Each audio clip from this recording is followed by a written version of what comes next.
Velkommen til endnu et juleafsnit fra Fanø Videoguide. Den første sne er faldet og er forsvundet igen, og vi er i midten af december måned. Vi skal til julestue på Realen, og Realen er jo Fanøs nyeste musiksted og kulturhus. Man har formået at udvikle en niche, hvor forskellige kunstnere kommer og øver sig, om man så må sige, inden de skal ud på turné. Og det kan vi så drage fordel af på Fanø, hvor vi så får en masse kunstnere at se, som vi nok ellers ikke ville have haft lejlighed til. Men i dag står det altså på gløgg og julestue. Jeg hjælper med at lave den. Okay. Jeg har lavet Men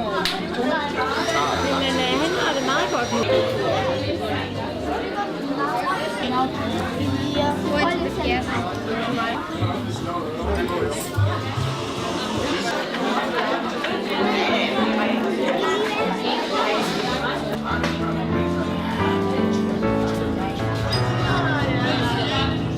Rigtig julet.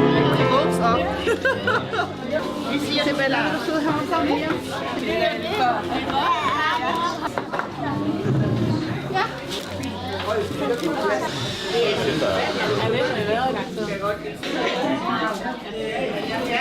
Det er en, Overtryk dernede. ja, det er en koldnålsradering. Og så sværter det hele til bagefter. Det er det, jeg har gjort, og nu så vil jeg tørre det hele af igen. Ja. Den der er lavet på en plexiglasplade. Og så sagde hun, nu kalder jeg på Yvette, så kan hun komme, så kan hun hjælpe med at koge dig, for nu går jeg ind og sover. Og så gik han ind i sit soveværelse, der er en gyngestol, så sad han så ned herinde.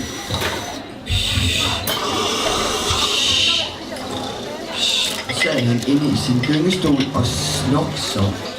Og Yvette, hun kom jo frem, hun havde jo gemt sig, for hun skulle se, hvad der skete.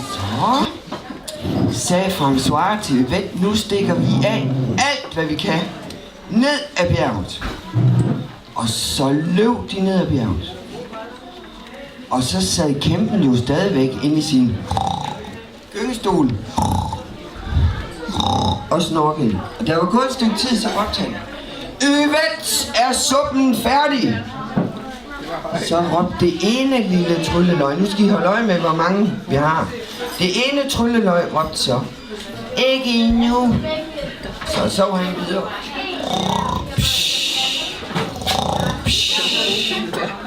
Og så nåede Yvette og François ned ad bjerget. Men da de var kommet ind i skoven, så var der pludselig sådan en kløft. Ved I, hvad en kløft er? Det er sådan to bjerge, der stikker op, og så er der sådan en sprække ned, og der var ingen bro henover. Men så sagde de, hokus pokus, filiokus filiankat. Og så kom der pludselig en bro.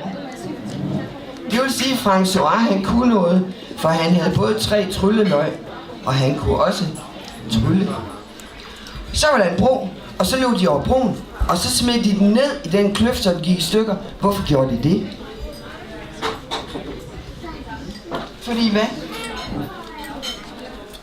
Så regnede de jo ikke med, at kæmpen kunne komme efter, vel? Det er nemlig rigtigt. Og kæmpen, han vågnede nu derhjemme. Og så råbte han, er suppen færdig? Så sagde det andet lille trylleløg, ikke endnu. Så sov han videre.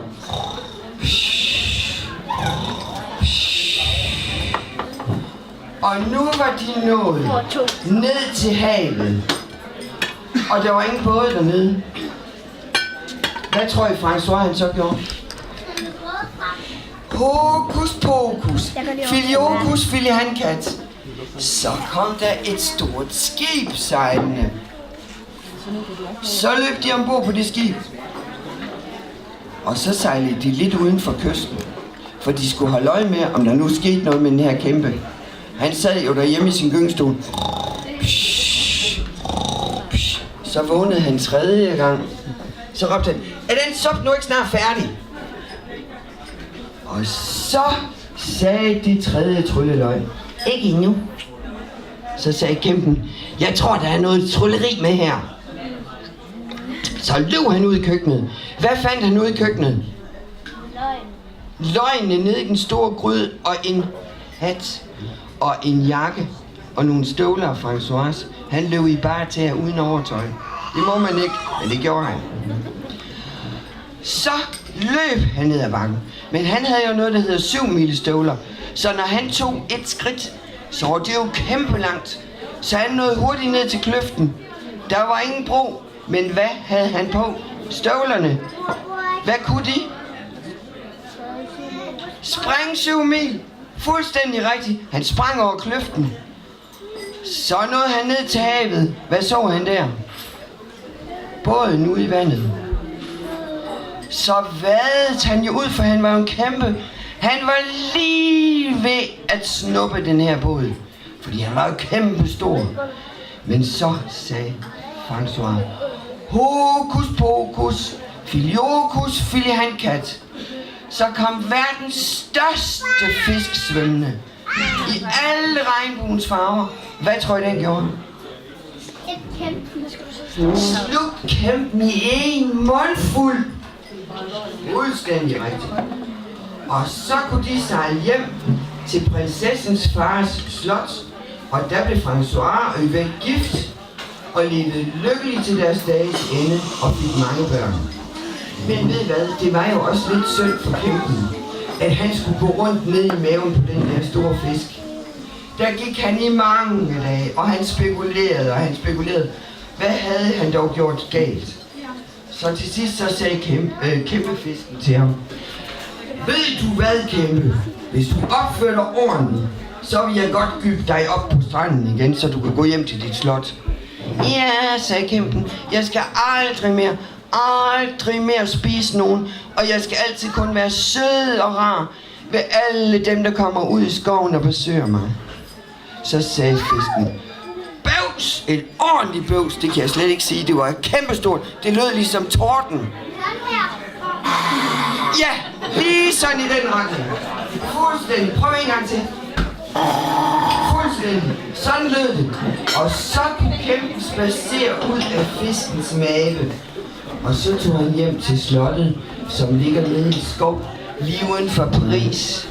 Og hvis I kommer derned, så kan I roligt gå op ad bjerget og op til guldslottet og banke på og sige hej.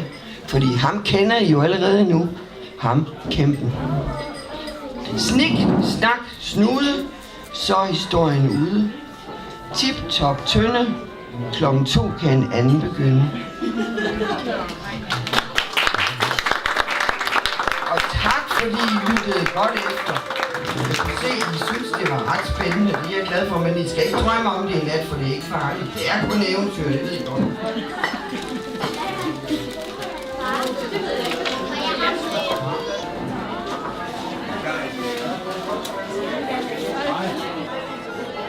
Har du ikke fået fat i den?